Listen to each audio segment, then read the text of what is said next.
asalaamaaleykum wa rahmatullahi wa barakaatu mbokki julliti mbokki taaliba yi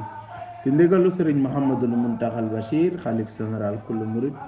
si kilifteefu sëriñ Malick Fall daairatu saalihina bu Touba Fall si njiital sëriñ Malick Fall ñoo leen di yëgal fulkul masuun bi nga xam ne dañ koy amalee fii ci Touba Fall di ko yëgal mbokki julliti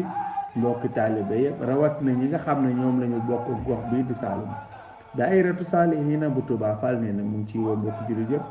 rawat na mbokk taalibe yi rawat na ñi nga xam ne ñoom la ñu bokk ak toolu Serigne Bachir bi di liggéey Serigne Bachir bi waaye daairatu saalihina bu Touba Fall ñu ngi leen koy woo di leen koy fàttali bu baax a baax. وإن للتقى والعلم